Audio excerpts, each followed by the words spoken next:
I'm feeling like a million, though I haven't got a dollar, a shilling, or a cent. Still I'm feeling like a million, and I want to get this over to you, that I'm feeling like a million. The St. Louis Arch is a symbol of westward expansion, a frontier of new territory, new beginnings. But just across the river in East St. Louis, Illinois, there's a history many wish to forget, but can never forget. In 1917, a young girl named Frida McDonald stood here, huddling behind the skirts of grown women, listening to the cries of African Americans, seeing them run across this bridge in terror away from the East St. Louis race riots. The sight of buildings burning, people being tortured and killed, all because of their skin color, was permanently etched in the mind of this spirited little dancer from St. Louis. But that didn't hold her back. It propelled her into a life of international service and entertainment.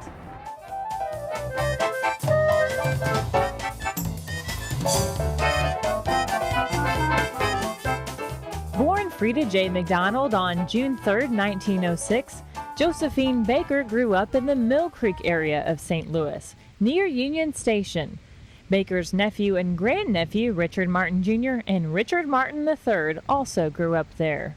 It was really an all-black community, and families knew families, and so everyone in the neighborhood, from Lincoln Elementary School to the restaurants, shops in the areas, they all knew that we were the relatives of Josephine Baker. Times were hard for her family, but Josephine's smile and charm were great medicine for the soul, even from the time she was born. Her family fondly calls her Aunt Tumpy. Now, Tumpy, it came about because, now this is what her sister told me, that's Margaret, that when she was born, she was almost dropped to the floor, all right? And she was born, she was fat. And the sisters say she bounced. Now that's her sister. I don't know how she knows that, but she say they bounced and they call her Tumpy. Josephine's childhood struggles with racism seemed to actually motivate her and energize her dancing. But still, she yearned for true freedom she knew she could not find in St. Louis. She left St. Louis when she was 13 and took to the road with the vaudeville group, and was first their dresser, but slowly kind of got to be in little acts. And she was always a bit of a comic, and so she got herself noticed that way because she was sort of the girl on the end who pretended to make mistakes, and she would roll her eyes and suddenly have all these, her legs would become rubber, and she would make the audience laugh. Olivia Las Gonzalez is a curator of the Josephine Baker exhibit. For more than 2 years, she searched internationally for everything Josephine. In her quest, she found not only posters and photographs, she found an incredibly diverse and complex entertainer. I think what's important is that she was a serious artist, but she also had this wonderful sense of humor, and she kind of made fun of herself.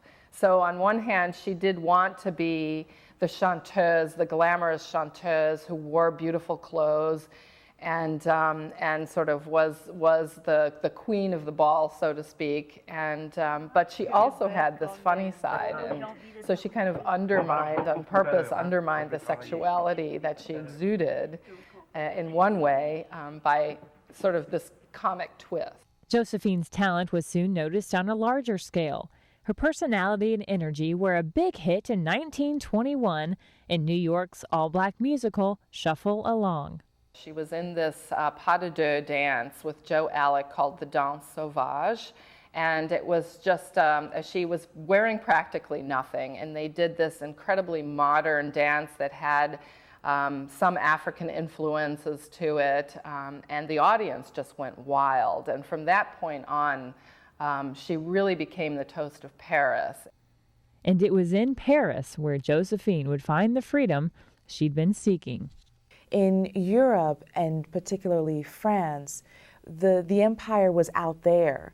And so blackness arrived in Paris as an idea and as a figment, it's not a figment of the imagination, but as an imagined construct in many ways, so that there wasn't that same confrontation within a household as you had in the American South. It wasn't within families as it was in the American South. So it created a different set of relationships about what Blackness was. And in France, and particularly in Paris, it seemed kind of like an outfit, like a fad, like a thing, like like an idea about something. And Baker, curiously just kind of stepped into this imaginative space as a kind of medium between America, ideas about jazz, modernity, et cetera, and this empire out there, which was kind of coming onto the metropole little by little by little. Josephine was so taken with Paris, she thought the whole family should move there as well. And I think one of the most remarkable experiences that I had is that, our aunt wanted to bring her entire family to France, okay? And as a result, that's why my grandfather went, her mom, and Margaret, and others, Uncle Elmo, they went to France with her. And she wanted my family, my dad, everybody, her whole family to come. And I remember the excitement over the possibility when I was a youngster of moving to Paris. But my grandmother said no, and my mother said no. So as a result of that was the closest that we got to Paris. Fame came fast for young Josephine. One of her most memorable moments on stage took place early on in her dancing career. She was wearing something we all remember as the banana skirt. Well, she was supposed to be a bunch of bananas come to life as a dancing girl. I mean, that's the character that she plays in the show. I've seen footage of brief concert footage of that performance. So that was the intention. In the show, she enters the stage on what looks like a tree branch. And I mean, it doesn't look like a banana tree, but she enters on a huge tree branch, and she kind of twirls her way and seems to flop onto the floor. And then when she rises up, she takes a pose not unlike a bunch of bananas, where you have the stalk at the top, and she does her hands above the head like this, and then twirls the bananas. It's one of those moments where the sex appeal, this like dancing sort of naked woman, and so that has its connotations, but the bananas put a funny twist on it, and that's an important mode, I think, for thinking about her. Again, it was something that hadn't been seen before. There was always nudity in Folies Bergère numbers, so that wasn't terribly unusual. But I think just her persona, her vibrant way, her charm, just really, she was quite magnetic. I think from the way she reinvents herself throughout her career, I probably would say that Madonna might be one of the people I would compare her to, because she, with the help of her manager, kind of knew the trends and knew how to move along. I mean, of course, we all know her for the banana dance, but that was only a very, very tiny moment in her career. It became quite famous, of course, but she moved on fairly quickly from that and began to dance and began to dress herself more in glamorous clothing and become more of a sort of a singer rather than a serious singer, and she really wanted to perpetuate that.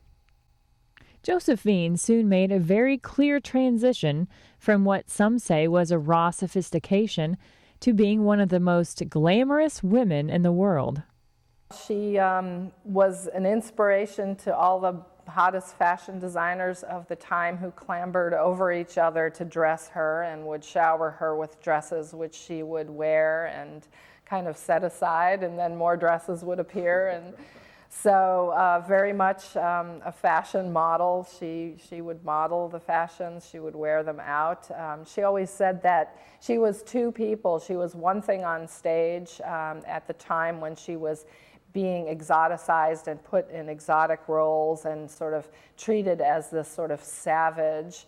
She countered that very deliberately when she was off stage by appearing in the most glamorous, beautiful dresses when she performed after hours in the nightclubs. She had boundless energy, so she would go from the Folies Bergère performances and then perform at various nightclubs, including her own Chez Josephine in Paris, after she finished at the Folies Bergère. Continuing to reinvent herself, Baker adds movie star to her credits. In the late 1920s, Josephine starred in several films, paralleling her life. The films were supposed to be seen as a progression and an evolution of her persona and part of her increasing sophistication. So no more bananas. She was now going to wear clothes. She was going to wear sophisticated clothes and be more of a songstress, singer of ballads and interpreter of emotions rather than a sensational novelty dancer.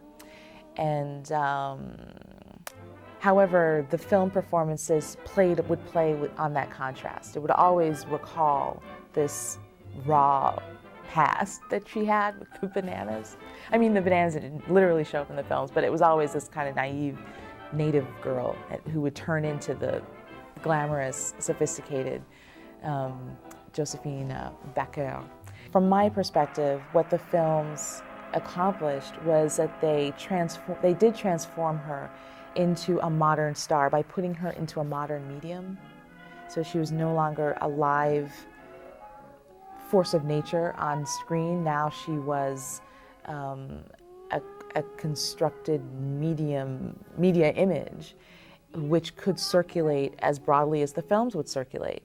Despite Josephine's incredible success in Europe, Americans struggled to accept this budding young star. Racism was still rampant in the U.S., and Josephine refused to be treated like a second-class citizen because of her skin color. In the early 30s, American audiences were really put off by an American black girl thinking she was a Paris chanteuse, okay, and music hall, and they couldn't accept it. It was just beyond them, and they just thought she was putting on airs. She returned to the U.S. in 1936 for a performance, and this is after the transformation, so she's sophisticated and fully clothed now. She performed on Broadway, and the reception was let's divide it between white press and black press. The white press said, what is she doing? They made fun of her voice. It was too high-pitched. They said, oh, she's gone off to Paris and gotten all, highfalutin or something like that. Very condescending and insulting. And the black press, this is so schematic and kind of insulting, but anyway, to divide them, the black press said, basically in some ways defended her and saying, they're just not ready to see a black woman performing in this sophisticated, important way, and they are threatened by and offended by her, the Parisian part of her role in shaping her performance. It's more like a jealousy.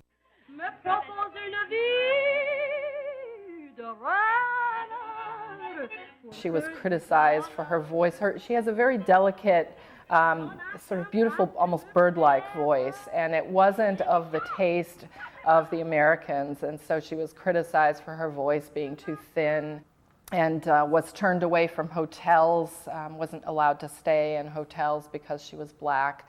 So she encountered a number of problems when she was in the States. The mixed reviews and mistreatment of Josephine in the States were bad, and for Josephine, it was about to get worse. A simple dinner at New York's Stork Club drove an even bigger wedge between Baker and the U.S. She and a group of her friends had gone there for a late dinner and had ordered dinner but were never served. And she took that as a racial affront and complained and was not given satisfaction. And she had been friends with Walter Winchell at the time, who happened to be in the club while this was going on. And he kind of disappeared that evening without really standing up for her, helping her. And so she was extremely disappointed with him for doing that, and more or less attacked him for not standing up for her. And so there was an interchange back and forth. He began to criticize her, and it became very difficult for her to be in this country. And the FBI ended up starting a file on her and keeping her under watch, and weren't allowing her into the country because they felt that she was sort of, a rabble-rouser of some kind. In the book, Remembering Josephine, Walter Winchell blamed Baker. He said, "She is always looking for trouble when she goes out to eat." Winchell claimed Baker was boycotted by important managers and impresarios, not because of her race, but because of her alleged communist connections. Josephine Baker recalled the event in the same book and said, "After that, there was nothing left for me in America. What little there was left, he ruined for me. I cannot understand why." This depth and veracity of Baker are only part of what drew St. Louis arts leader Mary Strauss to a lifetime fascination with Josephine. Early on, that she refused to perform before segregated audiences, and she really was one of the first ones that tried to push that through. I think it caused her a lot of grief in the States. I mean, she was used to France, where she was accepted by everyone and she was a celebrity, and then she comes back here and there's all these restrictions. Some people may have misunderstood her on the basis of that. They may have misunderstood her on the basis of the fact that she just wanted the Americans, the African Americans, to be able to enjoy the same rights as anyone else and to have worth about themselves. Since the United States was not ready to embrace Baker, her commitment to France intensified. Show business was show business, and she was great. She was an icon at that. But you can just see through her life. One of the proudest things that I am proud about her is she fought in the French resistance, received France's highest awards for that. She put her life in danger on many occasions and many times. When she met with the Allied troops, when she met with the different troops, she wanted to have an audience that recognized the humanity of all people, and these are the things that I remember and want to remember, and will keep remembering her for. She gave up a lucrative career here in the United States because of the fact that she would not change her ideas as far as she believed that all human beings were of worth. During the war, she also performed for troops, but because of her fame, she got away with a lot that normally just a regular person wouldn't be able to, and so she was able to smuggle secrets. She had secret messages written on her sheet music in invisible ink. She was able to travel under the guise of going on to some show somewhere, and was able to travel with Jacques Opté, who was her partner at the time and was also heavily involved in the resistance. So he traveled as her ballet master. And this is how they were able to get these secrets through.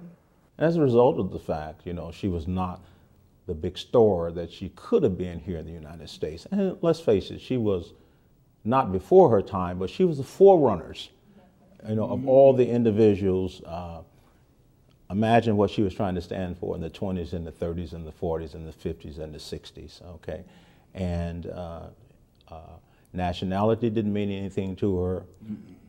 Government philosophies or didn't mean anything to her. She was concerned about people. Her concern for people brought Josephine back to St. Louis in 1952. Baker agreed to perform and speak at the Kiel Auditorium, where they allowed integrated audiences. She spoke about unequal school conditions for black children. And she also made very clear her deepest desire for racism to end. Richard Martin III was there with his aunt for the speech. I can just, I can remember I was a little guy, but when she came here in 51 or 52, when she was down at the Kiel Auditorium, And I can just remember walking along the streets with her, you know, and she holding my hand, and I'm a little guy, but you could just feel the enthusiasm and the excitement that was around her. Josephine's message was simple and direct. She wanted St. Louis to change. Ladies and gentlemen, believe me when I say that it makes me profoundly happy. It makes my heart swell with pride to see in this beautiful audience tonight salt and pepper. I mean by that, colored and white brothers mingling. This brings tears to my eyes, and I want to get on my knees and thank God for letting me see this sight today. Friends and brothers, God is good, powerful, and understanding. And now I have hope that St. Louis will not be the last city to join in other American cities that are so strongly fighting against discrimination for all Americans. I don't think it changed things radically at the time. I mean, I think there was still a big struggle ahead. I mean, we're talking about the 1950s here, and it wasn't till Martin Luther King and the March on Washington really got going in the 60s that those things began to change in a major way. But I think she made some initial steps and really started to prepare people for that way of thinking. In that speech, Baker opened her heart. She had found freedom in France, but still agonized for her people, still suffering racism in her hometown. The problem became an incurable disease, and between my great triumphs throughout France and Europe, I could not feel satisfied. The race situation kept gnawing at my heart, paralyzing my brain. I could not stop thinking of the suffering of my people here in America. I was continually unhappy. No one could understand why I should be, because at that time I was considered the greatest success in Europe. But that glow in the sky of burning houses, the screams, the terror, the tears of unfortunate children that had lost their parents, this kept coming before me, on the stage, in the streets, in my sleep. These memories of the East St. Louis race riots just drove Josephine into action. Unable to have children, she embraced this worldview developed back in St. Louis and began adopting children from all over the world.